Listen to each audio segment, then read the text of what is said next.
Oi, gente! Voltei aqui para contar para vocês um pouquinho de como está sendo o nosso processo de tratamento de fertilidade. Eu gravei o último vídeo, foi em fevereiro, né, para vocês. Eu vim em algum lugar que vai estar o card. Você que não conhece a nossa história, não sabe o que nós estamos passando aí nesses últimos 12 anos, problemas em cima de problemas e tentando engravidar e fazendo tratamento errado. Como está sendo a nossa caminhada? Em algum lugar que vai aparecer o card para vocês do nosso primeiro vídeo, onde eu explico toda a nossa trajetória até fevereiro de 2025. Nós estamos agora em outubro, quando nós fomos selecionados e nós ganhamos o nosso tratamento de fertilidade. E nós estamos agora em outubro, e nós estamos aí na metade do tratamento. Agora, eu e o Fernando nos sentimos mais tranquilos para vir contar para vocês como está sendo esse tratamento, como está sendo para o nosso coração isso. Agora que nós entendemos, internalizamos todos os riscos, tudo que pode acontecer, a gente resolveu vir aqui abrir para vocês até este momento. Lembrando que eu não sou médica, o que eu vou falar aqui é a minha experiência, o que está acontecendo comigo, o que está acontecendo com o Fernando, para que vocês entendam como esse processo pode ser maravilhoso, ao mesmo tempo que ele é um processo extremamente dolorido. Então hoje vai ser um momento aqui de explicar a nossa experiência. É bom você procurar um médico para saber como vai ser a sua experiência, como vai ser o seu tratamento, as suas medicações, os seus exames. Tudo bem? Então vamos lá, só para recapitular. Lá no outro vídeo eu expliquei que eu tenho endometriose, o meu lado direito, vários órgãos estão grudados. Eu fiz vários tipos de tratamento no decorrer dos anos, eles estavam errados. Cheguei aqui em Taubaté em 2023, conheci a doutora Ana. Ela descobriu algumas coisas mais específicas que eu tenho, graças a Deus, eu sou muito grata a ela. Devido a isso, ela me colocou numa lista para me conseguir uma cirurgia de endometriose pelo SUS, porque é uma cirurgia muito cara. Fiquei nessa fila por alguns meses, e aí a primeira cirurgia saiu, que foi a cirurgia para tirar pólipos do útero. Eu tinha como se fosse verruguinhas, várias no meu útero, só que dava a entender pro meu organismo que eu estava grávida. E isso dificultava mais ainda eu conseguir engravidar naturalmente. Fiz essa primeira cirurgia, limpei o meu útero em maio de 2024, e quando chegou fevereiro de 2025, eu recebi uma ligação falando que eu tinha conseguido a vaga para fazer o tratamento, só que eu não consegui em Taubaté. Eu consegui na FAMUSP, que é o Hospital das Clínicas da USP, lá em São Paulo. Então fica mais ou menos aí uns 150 quilômetros da minha casa, 180 quilômetros da minha casa. É mais ou menos isso que a gente gasta para chegar lá. Chegamos para a primeira consulta em fevereiro. Quando nós chegamos lá, estava escrito assim: Centro de Reprodução Humana. Eu, ok. É um corpo de médicos muito grande que te atende, porque lembrando, é o Hospital das Clínicas da USP, então é um hospital universitário. Então fica o médico responsável, mais os alunos que estão fazendo a residência ali, aprendendo também como que é o cada caso, mas eles são especialistas no que eu tenho. Comecei a conversar, eles perguntaram toda a nossa história, por que a gente estava lá, pediu para me levar todos os exames que eu e o Fernando já fizemos na vida. Eles olharam, gente, todos os exames um por um. Só deles verem os exames, eles descobriram que eu tenho mais um problema que eu não sabia, se chama adenomiose. Eu expliquei isso no último vídeo, que é uma condição que favorece o aborto. E elas falaram o seguinte: Ana, para você participar do tratamento, para você conseguir fazer a FIV, você teria que emagrecer 5 quilos nos próximos 30, 60 dias. Você consegue? Gente, foi um choque de realidade ali na hora. Aí eu olhei pro Fernando assim, eu falei assim: fazer o quê?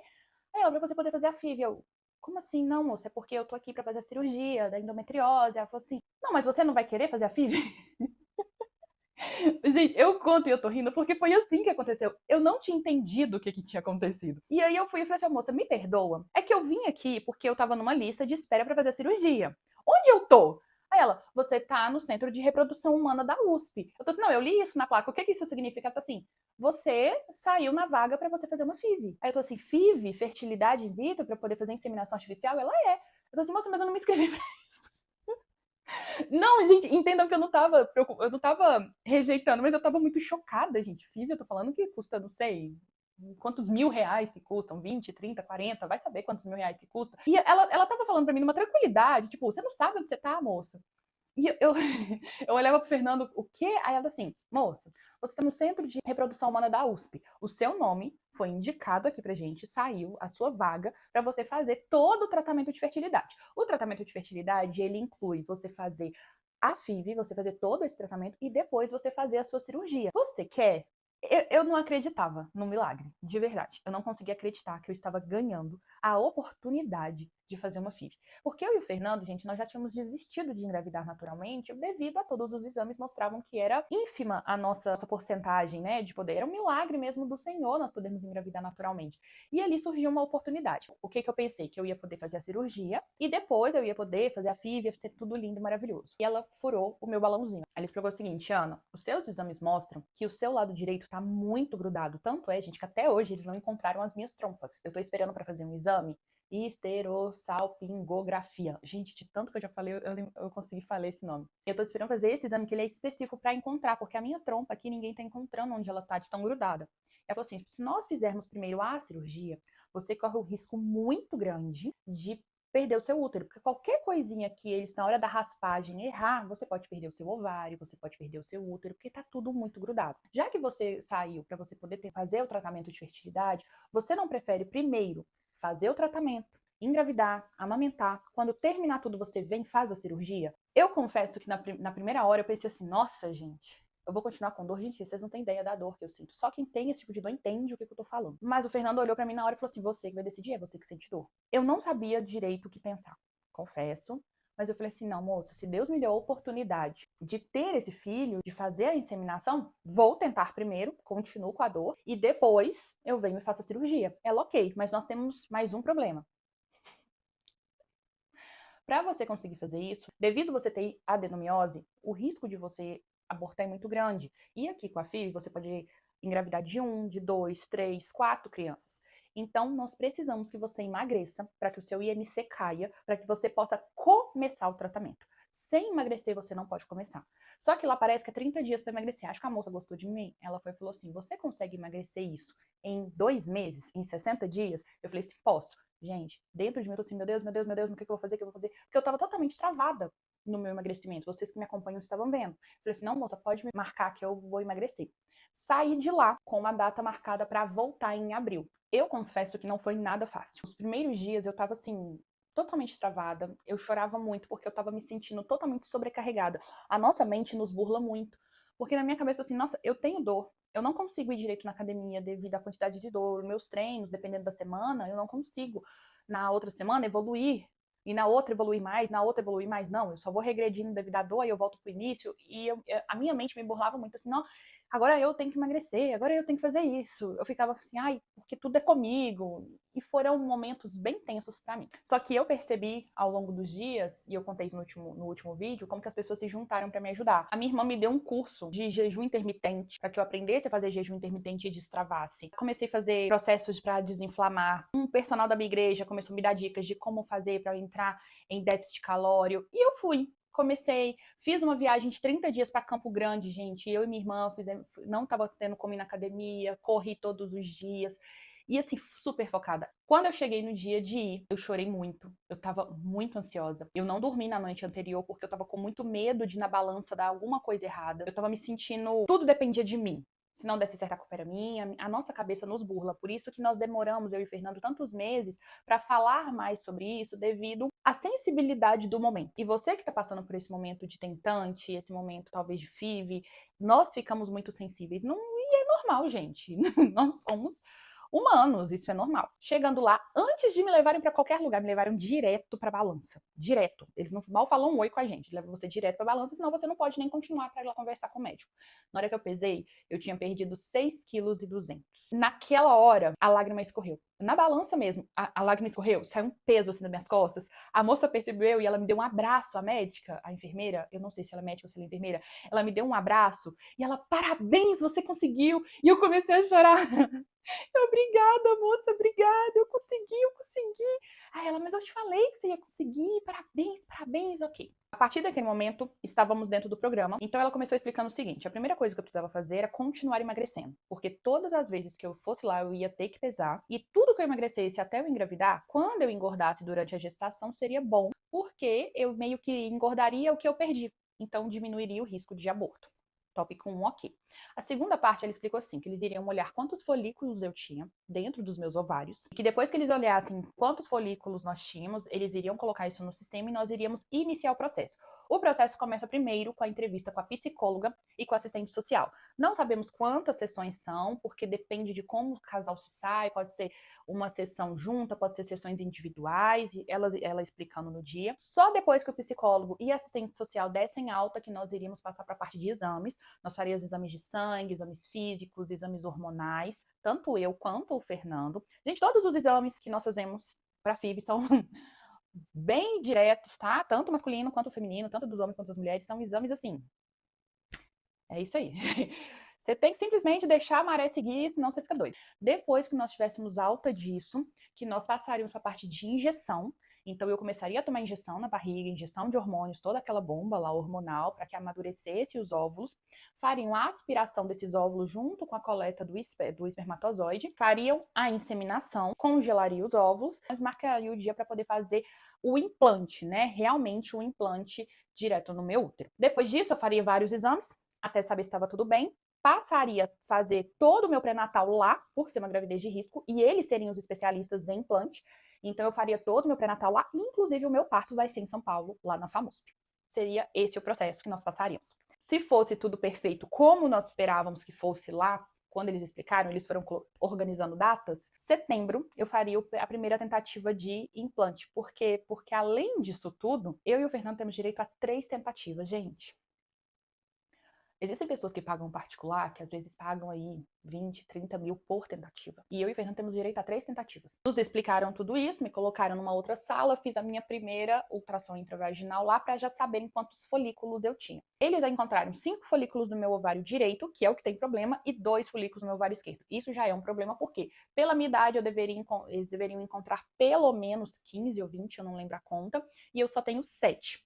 Desses 7, depois que eu tomar as injeções, eu tenho que ver quantos que vão estar maduros na hora deles fazerem a inseminação, quantos realmente vão para frente, para aqueles ali que forem para frente serem congelados para depois fazerem um implante em mim. Isso já deixou a gente meio apreensivo. Nessa primeira consulta, perguntaram, realmente vocês vão querer fazer assim? Ok, aceitamos, marcaram o nosso psicólogo. Quando chegamos aqui em Taubaté, eu consegui marcar com a minha médica. Gente, a minha médica falou assim, como assim você conseguiu uma FIV? Mas não tem como você conseguir FIV. Eu não te coloquei na lista da FIV porque não pegam pessoas que estão a muitos quilômetros de distância deles devido à quantidade de vezes que tem que ir e voltar de lá, porque o tratamento é longo. Eu não te pus nessa lista. Na lista que eu te coloquei é para fazer uma coisa muito específica. Eu não te coloquei nessa lista. Então, nem nós duas sabemos como o meu nome foi parar lá na FAMUSP. Eu vejo isso como um milagre de Deus, porque tudo que está acontecendo na nossa vida tem sido um grande milagre de Deus. Eu quero deixar isso muito claro. Não somos nós, é tudo acontecendo no tempo e na hora do Senhor. Então, nós voltamos para casa mais felizes ainda, percebendo que é muito além do que nós dois havíamos imaginado. Se tudo tivesse corrido perfeitamente, o nosso primeiro implante seria em setembro, mas nem tudo correu e vamos continuar que vocês vão entender por quê. Voltamos lá, um mês depois, pra vocês entenderem os saltos que vão dando, né, pra gente voltar, por isso que demanda bastante tempo. Nós voltamos para fazer a nossa consulta pra psicóloga, confesso que eu tava muito ansiosa, porque eu não sabia o que perguntariam. Foi uma consulta em conjunto, eu e o Fernando, e ela foi assim, ela perguntou quase o dia que a gente nasceu, como foi nossa infância, como foi a minha, do Fernando, problemas familiares, doenças, até quando eu e ele nos conhecemos, ela queria saber mesmo a fofoca, como vocês conheceram, como que foi, como que ele te pediu em casamento. Aí perguntou assim, Fernando, como você descobriu que a Ana não podia engravidar? Como foi pra você? E aí eu fui percebendo que as perguntas dela era para pegar o casal para saber se existia alguma coisa onde um estava forçando o outro a fazer algo que não queria, entendeu? Tipo assim, Fernando, como foi pra você quando você descobriu que a Ana não podia engravidar? Se ele falasse assim, ai, foi muito difícil, que não sei o que, é como se ele estivesse colocando a culpa em mim. Só que eu comecei a perceber, gente, já tava no final da sessão, tá? Hoje eu tô contando pra vocês, mas na hora ali a gente só respondia. E aí ela perguntava, e o Fernando contou como que foi a experiência. Não, a gente não pode engravidar por causa disso. Aí ela, você acredita que você também não pode? Eu tô assim, sim, depois eu percebi que eu também não podia, mas independente, nós dois somos um, e eu... Eu tô brincando agora, mas na hora eu tava assim, ó, uma lágrima que ponta pra cair. E ela perguntou como foi o nosso processo, como que a gente descobriu, como que foi pra gente aceitar isso, todos os exames, como que foi pra gente aceitar isso de não poder ter filho realmente, naturalmente, se os dois queriam ser pais, por que queria ser pai, se já tinha nome pro neném. Eram perguntas, assim, muito abrangentes e muito aleatórias. Depois que ela perguntou tudo que vocês imaginarem, ela começou a falar assim, olha, agora eu quero explicar pra vocês como funciona a FIV. Porque, infelizmente, os casais chegam aqui numa bolha rosa e a gente precisa estourar essa bolha para explicar para vocês tudo o que pode dar errado. Porque de todas as chances que vocês têm, uma pode dar certo, todas as outras podem dar errado. Então, aqui eu preciso mostrar para vocês os riscos que vocês estão correndo, para que vocês vão para a próxima fase entendendo o que vai acontecer. Tudo bem? Tudo bem. E aí, gente, começa a parte mais difícil da FIV, que é você entender que aquilo ali também pode dar errado, mas de uma forma muito maior do que você pensa. E eu achei super interessante essa parte, porque quem chega lá realmente com uma bolha cor-de-rosa pensando que tudo vai dar certo, precisa entender os riscos. Só que eu e o Nando já tínhamos conversado tanto nesses 3 meses, né, que na hora que ela ia contando as coisas, a gente já pensou nisso, inclusive nós pensamos em tal e tal coisa. Eu vou abrir algumas coisas assim, por exemplo, nós podemos engravidar de uma criança, de 2, de 3, de 4.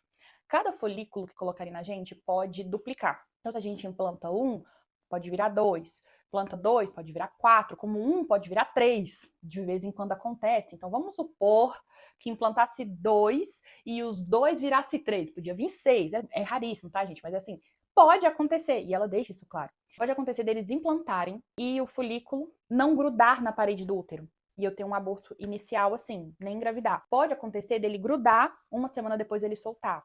Pode acontecer dele grudar e 3 meses depois eu perder o neném. Pode acontecer do neném vir com algum tipo de problema de saúde. Então, assim, ela vai explicando e ela vai te colocando com o pé no chão, fincado mesmo no chão, para que você passe por aquilo de uma maneira muito consciente. E foi um momento onde eu e o Nando mais conversamos. A gente veio de lá de São Paulo até aqui, colocando prós, contras, Fernando, e se vier um, e se vier dois, se vier três. E se um lá dentro sobreviver e o outro morrer, como que é o nosso coração de fazer um parto e fazer um aborto enquanto o outro tá ali. Gente, vocês entendem? Eu tô sendo, assim, muito sincera, porque são muitas variáveis e às vezes a gente fica explicando isso em 1 minuto num story, a gente às vezes não consegue mostrar a grandiosidade do que você precisa internalizar. Você precisa sentar e meditar naquilo, entender aquilo, as consequências, e você vai, ok, se isso der certo, se isso der errado, se isso der certo, se isso der errado, e você tem que ter pensamentos positivos, cara, vai dar certo, ao mesmo tempo que assim, ok, mas também pode não dar certo. É uma linha muito tênue entre o pessimismo e o otimismo extremo. Você tem que ficar ali bem no meizinho, ok, pode dar certo, mas respira porque também pode dar errado. É muito, os nossos sentimentos ali ficam muito bagunçados, e por isso que a gente não queria falar muito no início, porque nós estávamos nos entendendo, né? O que vai acontecer? Eu e o Fernando tivemos alta na nossa primeira consulta. No final da consulta, a psicóloga falou assim: olha, vocês dois têm tanta consciência do que pode dar errado e do que pode dar certo, e vocês não precisam mais de novas consultas. Então eu vou dar alta para vocês e eu espero que vocês tenham um excelente tratamento. A gente não acreditou. Porque quando nós estávamos lá na recepção, tinha gente que estava na terceira consulta, na quarta consulta, na quinta consulta. E nós pensávamos que nós passaríamos por várias, e nós passamos na primeira consulta. De tanto que essas conversas durante 12 anos de relacionamento foram importantes. Ela falou sobre isso. Às vezes a pessoa acabou de casar, descobre, já vai lá tentar. O próprio casal não tem essa maturidade, o próprio casal não tem tanta intimidade ali de conversa, às vezes um quer, o outro não quer, um tá fazendo forçado, ou tá fazendo... e se ela abortar? Como seria para você, Fernando? Entendeu essas perguntas? Será que o marido quer e vai ficar colocando na cabeça da esposa? Como vai ser esse sentimento para os dois? Então, é algo que o casal precisa estar muito alinhado. Não pode estar julgando um ao outro, tudo é os dois. Se não der certo, porque não, os dois não der certo, se der certo, é para os dois que deu certo. Terminamos isso. 1 mês depois, marcaram os nossos exames. Então, fomos lá, fizemos 1 milhão de exames, tiramos litros de sangue. Brincadeira, gente, mas é muito mesmo. Fizemos vários exames. Eu fiz vários de sangue, hormonal, tudo que vocês imaginarem, ginecológico, ultrassom. O Fernando fez exames também, eu passo pelo ginecologista, o Fernando passa por urologista, faz espermograma de sangue também, hormonal. Levei todos os meus exames, eu e o Fernando, 1 mês depois disso, levamos todos os nossos exames. Chegando lá, o meu sangue hormonal, estava tudo ok. Os hormônios, alguns estão bagunçados devido à endometriose, que bagunça os nossos hormônios, mas já era esperado. As minhas trompas realmente estão todas obstruídas, então não adianta, porque existem 2 tipos de FIV. Tem uma que eles colocam o esperma bem na trompa, aí não precisa tirar o folículo, né? E aí, só para ele correr pro caminhozinho dele ali, para não precisar fazer o explante, fazer a inseminação direta dentro do útero. É mais natural, né? E tem a direto do útero. Então, como as minhas trompas estão obstruídas, não adiantaria. O risco dele morrer seria muito maior, o espermatozoide morrer. Mas, no caso, descobriram que aquelas verrugas que eu tinha no útero voltaram. Então, eu estou com pólipos de novo dentro do útero. Eu terei que fazer outra cirurgia no útero antes de engravidar. Mas isso ali, eles poderiam resolver rapidamente. Eu vou lá e faço a cirurgia lá mesmo. Ok. Fernando foi levar os exames dele para o urologista. Nos exames do Fernando foi constatado que o Fernando está novamente com baixa mobilidade. É como se fosse assim, existem os espermatozoides, tem aqueles que se mexem e andam, tem aqueles que ficam parados, mas mexendo eles, tipo, tô parado aqui fazendo assim, entendeu? E tem aqueles que estão mortos, tá ali parado e pronto. O do Fernando, eles estão super rápidos, mexendo, só que parados, eles não andam. Por isso que ele tem baixa mobilidade. Eles estão ativos, mas eles não estão andando. Então, mesmo que se eles colocassem o espermatozoide na ponta da trompa, a outra que está desobstruída, ele não andaria, não conseguiria chegar até o meu óvulo. Então, o Fernando agora está fazendo vários exames para saber se ele vai precisar de fazer uma cirurgia. Se precisar fazer essa cirurgia, ele vai fazer a cirurgia, depois ele vai passar por um tratamento para depois eu começar a tomar os meus remédios. Mas ainda falta alguns exames específicos que tem que fazer para saber o que vai acontecer. E nós estamos nesse ponto. Como lá são especialistas, eles não aceitam exames particulares de outros lugares. Se eu e o Nando quiser fazer um exame aqui em Taubaté e levar para eles, eles não aceitam, porque às vezes o laudo não vai ser tão perfeito, não vão olhar algumas coisas muito específicas que eles precisavam. Então sempre tem que ser tudo lá. E encontrar a agenda lá é difícil, entendeu? Então eu e o Nando dependemos da agenda deles. E aí nós estamos já 3 meses tentando marcar uma consulta para o Fernando, para ele fazer esses exames dele, para saber se ele vai precisar de cirurgia ou não. Então, eu dependo agora da alta do Fernando para eu continuar o meu tratamento. Quais serão os próximos passos daqui para frente? Fernando, fazendo ou não a cirurgia, depois que ele tiver alta, eu começo a tomar as injeções, eu tomo por 30 dias. Eu tenho que ficar indo lá uma vez por semana em São Paulo para eles ficarem vendo como que tá. Assim que estiver no ponto certo desses 7 folículos estiverem maduros, eles vão fazer a aspiração deles. Eles sugam eles, pegam o esperma do Fernando e levam para o laboratório. Aí eles vão fazer a inseminação, vão congelar e deixar lá congelado. Enquanto eles estão fazendo esse processo, eu vou fazer a minha cirurgia do útero, porque eu faço a cirurgia e depende de 30 dias para o meu útero cicatrizar. Eu fiz os 30 dias, faço os exames de novo, vejo se está tudo certo. Deu tudo certo, aí eu venho e vou fazer a inseminação em si, o implante. Quando fizer o implante, eu tenho que ir lá dia sim, dia não, para saber se grudou na parede do útero, porque eles vão implantar, eu tenho que ficar deitada, né, devido ao meu caso de risco, eu fico deitada, passa um dia, no outro eu vou lá. Eles veem, fazem ultrassom, vê se tá grudado. Não grudou ainda, eu volto para casa, fico quieta, no outro dia eu volto lá. Eu só saio lá depois que tiver grudado. Se em uma semana não grudar, eu tenho que esperar um certo tempo, que eu não sei explicar para vocês, para aí eu começar a fazer novos exames, para fazer um novo estudo do porquê que a primeira tentativa não deu certo, para aí começarmos a iniciar tudo de novo para fazermos uma segunda tentativa. Então, gente, é um processo longo, é um processo que demanda muita paciência, que demanda muito autocontrole, que você precisa estar focado mesmo, calma, vai levar tempo. Confesso que setembro foi um mês muito difícil para mim, porque se tivesse dado tudo certo, se o Fernando tivesse conseguido fazer os exames a tempo, fazer ou não a cirurgia, nós poderíamos ter feito a primeira tentativa em setembro. Então é como assim, eu me preparei para ou estar grávida em outubro, ou não ter dado certo a primeira tentativa em outubro. Eu me preparei para ambas as situações. Mas eu não me preparei para não ter nem tentado. Então eu fiquei muito frustrada em setembro. Foi um mês muito difícil para mim. E é meio que inconsciente com o tempo que você descobre. Ah, eu tô triste por causa disso. Eu não sabia por que eu tava triste.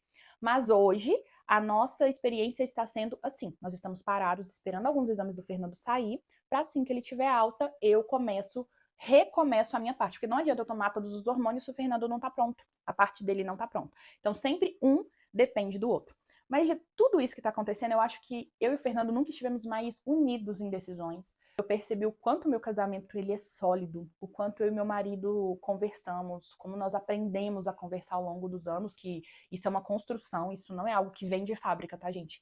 É todos os dias você tem que tentar fazer aquilo, você tem que fazer dar certo. Foi muito bom ter esse feedback dessa psicóloga falando assim, olha, vocês não precisam, vocês estão alinhados, um não julgou o outro, ao contrário, quando ela descobriu o problema dela, você abraçou ela, você esteve com ela, quando ela descobriu o seu problema, ela estava com você, quando você melhorou do seu problema e ela piorou do dela, você ficou preocupado de contar para ela que você estava bem, para ela não se sentir culpada, porque eu expliquei para vocês no último vídeo, né, que quando o Fernando melhorou, eu descobri que eu tinha piorado, então na minha cabeça ali o fardo caiu todo em cima de mim, mas o Fernando foi maravilhoso comigo.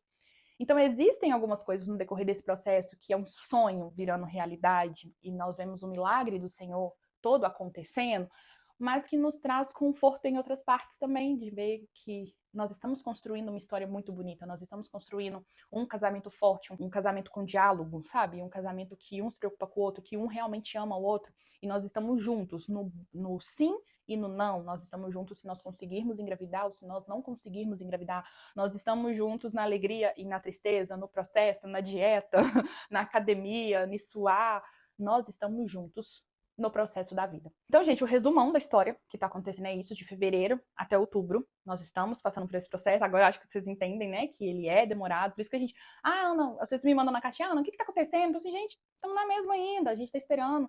Agora nós estamos com esse processo, ok. Então, deve ser lá para março do ano que vem. Então, ok. Então, agora a nossa cabeça tá lá para março do ano que vem. E aí nós estamos seguindo a vida com essa tranquilidade. Porque se Deus nos trouxe até aqui, tudo está sendo no tempo dele, da vontade dele, ele sabe o porquê que esses exames não saíram ainda, essa cirurgia não saiu ainda. E nós temos que aceitar a vontade do Senhor, e amém, porque ela é boa, perfeita e agradável. E nós estamos debaixo dessa graça do Senhor. Então, amém. Descansa o coração, e é isso que eu falo para mim todos os dias. Vocês me mandaram algumas perguntas sobre FIV lá na caixinha do Instagram. Eu tentei resumir a maioria dessas perguntas aqui no decorrer de tudo que eu falei, mas ficou aqui algumas que eu quero responder para vocês mais diretamente. A Daniela perguntou se eu tô com medo. Sim, muito. O tempo inteiro. É um medo e uma ansiedade, uma tranquilidade e tudo ao mesmo tempo. Nós ficamos com os hormônios à flor da pele. E isso é algo que eu não falei. Teve uma hora que a psicóloga falou assim: Fernando, você está preparado para Ana com o hormônio? Porque a bomba de hormônio que eu vou tomar, gente, é uma bomba de hormônio sintético. Então ela falou que eu vou mudar drasticamente durante esse tempo que eu vou tomar essa bomba, porque não é o hormônio da gravidez ainda que vai vindo aos poucos, né, e muda a mulher, não. É uma bomba que eu vou mudar. Você tá preparado? Então, assim, é um misto de sentimentos o tempo inteiro. Ao mesmo tempo que eu tô assim, meu Deus, daqui a pouco eu vou ter meu filho no colo. Daqui a pouco pode vir um, pode vir dois. Aí, ao mesmo tempo, vem aquele sentimento assim, e se não grudar? O que eu tenho que fazer? Nossa, e se eu não emagrecer o suficiente? E aí tem dias que eu tô com muita dor, eu não consigo ir pra academia, eu fico assim, a culpa é minha se não der certo, porque eu tenho que esforçar, eu tenho que ir, mas eu chego na academia, eu passo mal, porque eu tento forçar e contrai tudo e eu passo mal. Então, é um misto o tempo inteiro de você tá certo, você tá errado, vai dar certo, vai dar errado. É uma linha muito tênue que você tem que ficar... Você não pode focar somente nas partes ruins, mas você também não pode focar somente nas partes boas. Você tem que ter um bom senso o tempo inteiro. É um pouco cansativo, sabe? Mas é algo que é necessário. Então, sim, eu estou com medo ao mesmo tempo que eu estou confiando no Senhor. Essa é a melhor resposta que eu posso te dar. E outra coisa, eu voltei para terapia. Algo que me ajudou bastante. Eu voltei para terapia. A Kátia me perguntou se eu vou tomar todas as injeções em São Paulo. Não, as injeções, eles vão me dar as injeções. É uma caneta e eu vou aplicar em casa essas injeções durante um tempo, só que eu tenho que ir semanalmente em São Paulo para fazer exame de sangue, para saber se os hormônios estão certos e fazer ultrassom para saber se os óvulos estão maduros. Então eu tomo em casa e volto lá para fazer os exames. Uma prima minha até me ofereceu, eu fiquei muito feliz, gente, ela é de Campinas, e ela perguntou se eu quiser ficar na casa dela, para não ter que ficar fazendo essa ida e volta. Dependendo dos quantos dias eu vou tomar, talvez eu vá ficar fazendo essa ida e volta, mas na hora de eu fazer o implante em si, que eu tenho que ir lá dia sim, dia não, provavelmente eu vou ficar na casa da minha prima. Você vai me aguentar talvez com o hormônio à flor da pele. Mas é muito bom o apoio, sabe? Eu acho que a sua rede de apoio não necessariamente tá na sua frente o tempo todo, física, é muito importante, porque nós temos uma rede de apoio muitas vezes até na internet, de mulheres que estão tentando engravidar, que conhecem nossa história, estão nos acompanhando nesses anos, que tem sido assim maravilhoso. Tem gente que pergunta o tempo todo como que tá, o que tá acontecendo, igreja, família, amigos. Então, ter uma rede de apoio que te entende, às vezes eu só quero ligar para chorar porque eu não tô bem, então eu tô ansiosa, eu tô com medo, aí alguma pessoa vem me dar uma palavra, ok, vai dar certo, bora. Mas uma semana de boa, na outra semana, não, pera, eu não tô bem hoje. Eu tô muito preocupada com esse hormônio porque eu sei os efeitos colaterais, mas eu não sei como vai ser comigo, que cada pessoa é diferente. Mas eu vou tomar aqui, tá bom? A Janaína perguntou se o parto da FIV é um risco maior do que um parto de uma gravidez natural. Olha, eu acho que não. Eu acho que é um parto normal. O parto em si é normal. No meu risco, eu tenho um risco maior, o meu parto ser de risco, porque eu tenho a adenomiose. Então, não é porque eu engravidei pela FIV, é porque eu tenho a adenomiose. Então, eles pediram para eu fazer o pré-natal lá. Eu vou fazer aqui no posto, com a minha médica, mas eu vou fazer lá também, porque vai que a bolsa história aqui, eu tenho todo o meu histórico aqui, que não tem como, né, gente? Eu parei e não bater lá em São Paulo, vou ter que ganhar aqui. Mas tudo dando certo, eu vou fazer lá. Principalmente se eu engravidar de gêmeos. Aí eu tenho que marcar o parto, e o parto teria que ser lá mesmo. E elas ainda brincam com lá, as médicas falam assim, não, você vai fazer aqui, né? Porque a gente só implanta, a gente quer ver os bebês nascendo. E deve ser incrível a sensação que eles têm. É de ver desde o início ali, sabe? E a última, que a Amanda que fez, perguntou se eu já me sinto mãe. Não, não. por mais que eu tenha me dado a liberdade de pensar mais sobre o assunto. Eu tenho me dado a liberdade de pensar em nomes, eu tenho me dado a liberdade de imaginar um bebê, eu tenho ganhado presentes de neném, eu vou chorar. Eu ganhei um All-Star, gente, a coisa mais linda do mundo. Eu ganhei coberta, eu ganhei saída de maternidade, eu ganhei fraldas para bordar, a pessoa me deu aquelas fraldas de bordar para eu poder bordar do jeito que eu quiser. Eu e o Fernando temos conversado muito mais sobre isso do que antes, que a gente sentia assim, a gente não pode, então a gente não se permitia ter esses momentos, sabe? Mandar videozinho de internet, eu tenho me permitido sonhar mais, de me imaginar como bebê. Acontece uma apresentação na igreja, eu fico imaginando como vai ser a minha apresentação, como que eu tento encontrar formas de, mesmo eu indo lá para fazer o implante, eu conseguir contar isso pro Fernando de uma forma diferente, onde eu consiga fazer uma surpresa para ele, sem ser lá, tá grávida. Eu queria muito conseguir contar isso para ele de uma forma especial. Eu tenho me permitido esses momentos, como que eu quero que seja o chá de bebê? Eu quero chá revelação, eu não quero. Antigamente, eu não me deixava pensar nisso para eu não sofrer, porque eu nunca teria. Porque quando eu e o Nando pensavam em adotar, a gente não pensava em adotar bebê. A gente sempre pensou em adotar uma criança com de 3 a 5 anos. Então eu não teria essas coisas do bebê. Mas eu tenho me permitido sonhar com um bebê no colo, eu tenho me permitido sonhar isso. E de tudo, eu acho que isso é o que mais tem mexido comigo, sabe? E é isso. Espero que eu tenha conseguido aí fazer um geral desses meses, explicando para vocês como que está sendo a FIV, como que é esse processo, como que funciona dentro da nossa experiência. E daqui a alguns meses eu volto contando mais um pouquinho de como que tá as próximas etapas, tá bom? Espero que vocês tenham gostado, gente. Continue orando pela gente. Se ficou alguma dúvida, se vocês quiserem deixar alguma palavra de bênção ou alguma dúvida, deixa aqui no comentário. Vai ser ótimo ver vocês participando de todo esse processo com a gente. No mais, um beijo para vocês. Tchau!